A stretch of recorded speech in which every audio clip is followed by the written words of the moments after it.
Hola mis amores, ¿cómo están?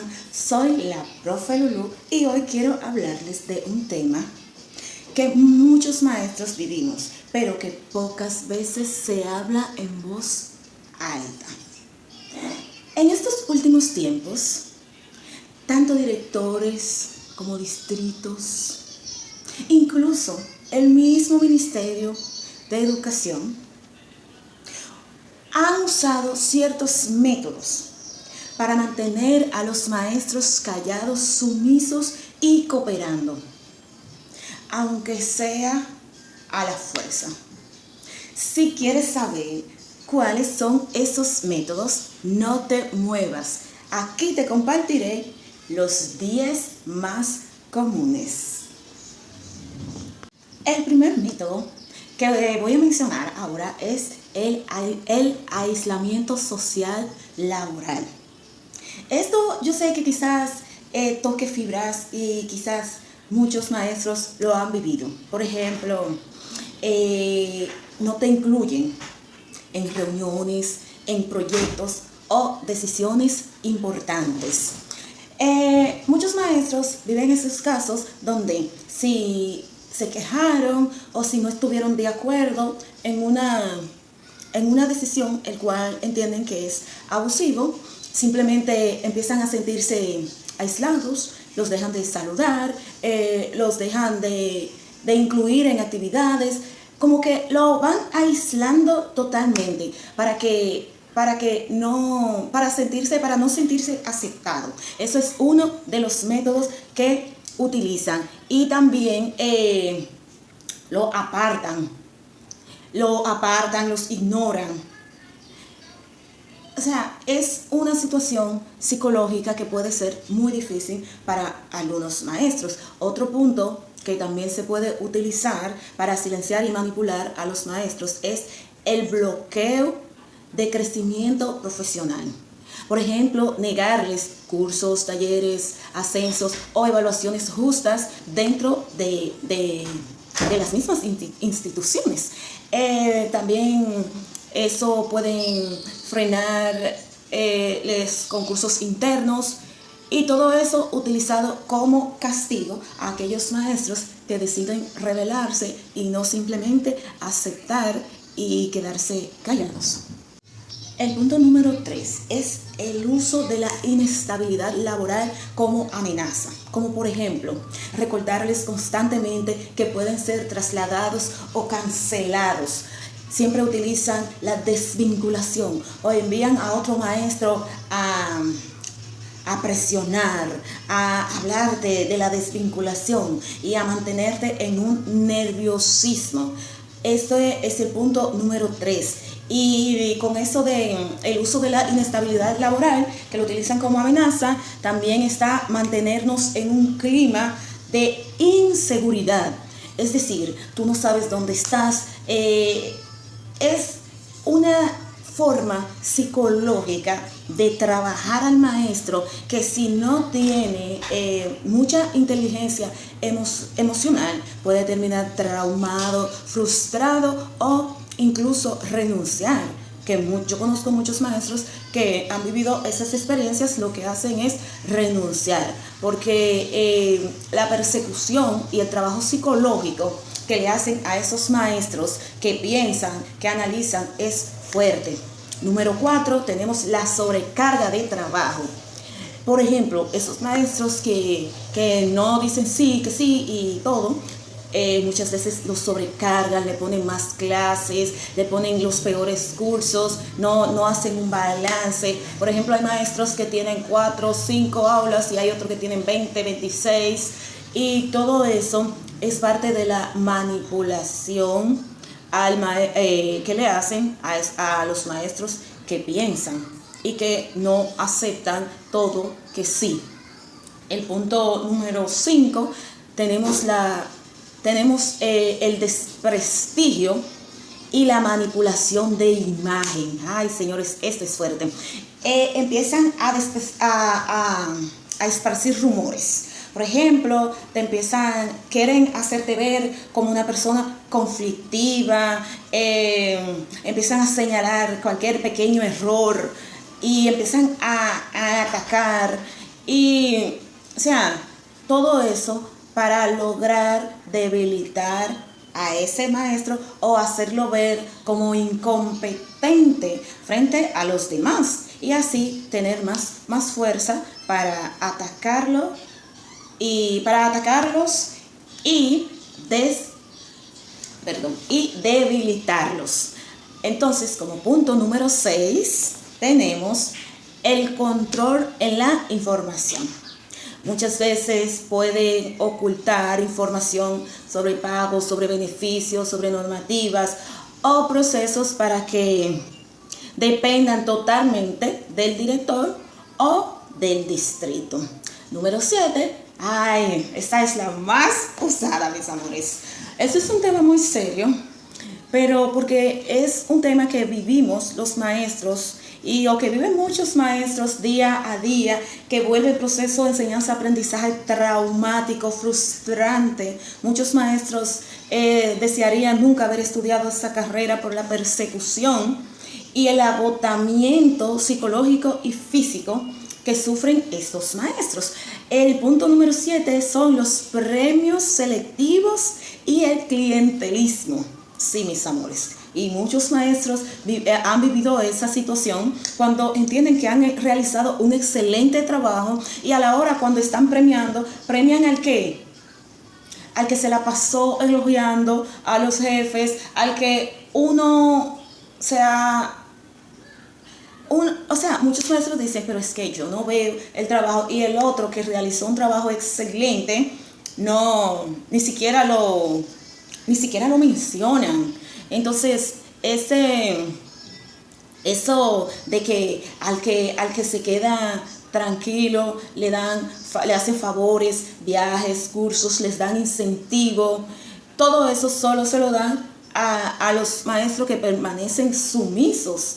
Entonces, esto es un punto que muchas veces, por la misma persecución y por el mismo miedo, muchos maestros se quedan callados y hacen silencio ante abusos y ante irregularidades del mismo proceso de enseñanza-aprendizaje o del mismo sistema. Se quedan en silencio porque no cualquiera está dispuesto a asumir esa persecución. Entonces, muchos maestros que quizás tengan competencia o quizás entiendan que está mal y deciden quedarse en silencio porque no tienen de otra, no tienen refuerzo, no cuentan con nadie prácticamente. O eso les hacen creer que no cuentan con nadie.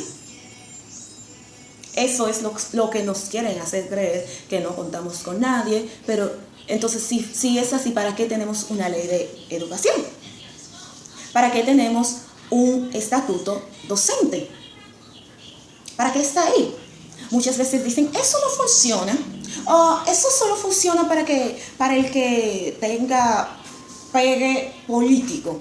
Y yo entiendo que no debería ser así. Y quiero que un punto quede claro. Este tema no es por gobierno ni por partido. Es un problema del sistema educativo dominicano, que es el que conozco, no sé si en otros países es así. Pero es un tema del sistema educativo dominicano y pasa en todos los gobiernos. Pasa en todos los gobiernos y es algo que deberíamos mejorar. Vamos con el punto número 8, que es la explotación de la burocracia. Por ejemplo, bien, ¿qué hacen? ¿Cómo trabajan ese punto? Alargan los procesos de licencias. Por ejemplo, si el maestro quiere un permiso, si el maestro quiere una licencia, cualquier situación que tenga ese maestro, en buen dominicano se la ponen en China. O un nombramiento, si quiere, lo presionan para que desista en exigir o en reclamar o en no aceptar los abusos. Bien, mis amores, como punto número 9 tenemos el uso del miedo colectivo. Eso es, un ejemplo es como utilizar a a uno o dos maestros, bajarlos de nivel o degradarlos, suspenderlo, obligarlo a trasladarse. Todo para tener a los demás con miedo. No, porque mira lo que le pasó a fulana. Fulana contestaba y no aceptaba las cosas. Y mira cómo la tienen. Ese profesor terminó traumado. Ese profesor tuvo que renunciar. Aquí lo mejor es quedarse tranquilo y callado. Aquí no se puede hablar. Aquí no es igual como en qué sé yo qué. Y se vuelve un miedo colectivo, mis amores. Yo sé que muchos maestros quizás lo han vivido, y si lo han vivido, me lo pueden poner en los comentarios. Pónganme sus experiencias y experiencias de otras personas que conocen, que han vivido esos procesos de hostigamiento para silenciarlo y para mantenerlo sumiso, tranquilito y cooperando. Bien, número 10 tenemos el de que minimizar y ridiculizar las quejas. Por ejemplo, si un maestro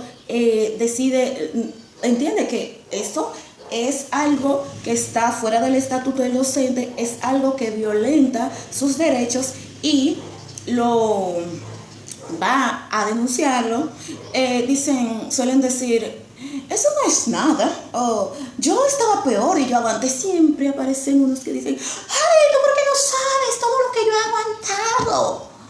Ay, porque que los maestros, qué sé yo qué. Pero Dios mío, ¿en serio existen ese tipo de personas?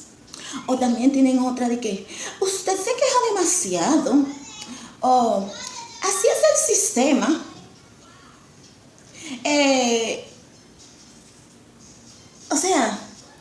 Así es el sistema. Deje de estar quejándose. Y tienes que adaptarse, porque es lo que hay. Y cada uno de esos métodos funcionan. ¿Por qué? Porque combinan el miedo, el desgaste tanto emocional como físico y el control de recursos. Yo conozco maestros que eran maestros muy, muy libres, defensores de los derechos, y que al final terminan, bueno, profe, yo entiendo que está mal, pero ¿qué se puede hacer? En serio. O también utilizan todos esos métodos si ven que no pueden controlar el maestro, para que el maestro renuncie. Porque son métodos que entienden simple y llanamente. Porque un maestro piense o se queja, entienden que no está preparado para estar en el sistema. Y si no logran controlarte, van a hacer hasta lo imposible para que renuncies. Óiganlo bien. O aceptas todo y te quedas en silencio, o renuncias. Señor, habiendo tantas personas incompetentes, tantas personas delincuentes, tantas personas que andan haciendo lo mal hecho, y una persona estudia una carrera, lo hace bien, hace un excelente trabajo, y simple y llanamente, porque piensa un poquito, porque analiza un poquito, le hace la vida miserable. Empieza con un régimen de persecución y agotamiento para llevarlo al límite. ¿A dónde que vamos a llegar? ¿Cuándo vamos a empezar a ver cambios? ¿Cómo es posible que el sistema educativo va a cambiar cuando dentro del sistema educativo los maestros viven así? Hay muchos maestros que eran buenos maestros y han tenido que volverse maestros mediocres. Porque dicen, bueno, el sistema lo que quiere es que tú des contenido. El sistema no me pide que sé yo qué. El sistema lo que quiere es que tú te lleves bien con fulano. Y en serio, yo lo que espero es que algún día se vean cambios reales. Pero igual voy a seguir trabajando con mis videos y tratando de, a pesar de todas las problemáticas del sistema educativo, seguir siendo un excelente maestro. Porque una cosa no tiene que ver con la otra. Uno debe trabajar con los alumnos del futuro, que son el futuro, para que sean personas pensantes, aunque el sistema no lo quiera. Estos son algunos de los métodos que utilizan para mantener a los maestros bajo control. Tal vez has vivido algunos o tal vez los estás viviendo ahora mismo. Lo importante es reconocerlos. ¿Por qué? Porque cuando identificamos la manipulación, damos el primer paso para liberarnos de ella. En próximos videos te hablaré de las formas de resistencia sin exponernos demasiado. Así es que, si quieres conocer esas formas, no olvides suscribirte al canal, dale like y también compártelo con otros compañeros profesores. Gracias, hasta aquí este contenido. Soy la profe Lulu.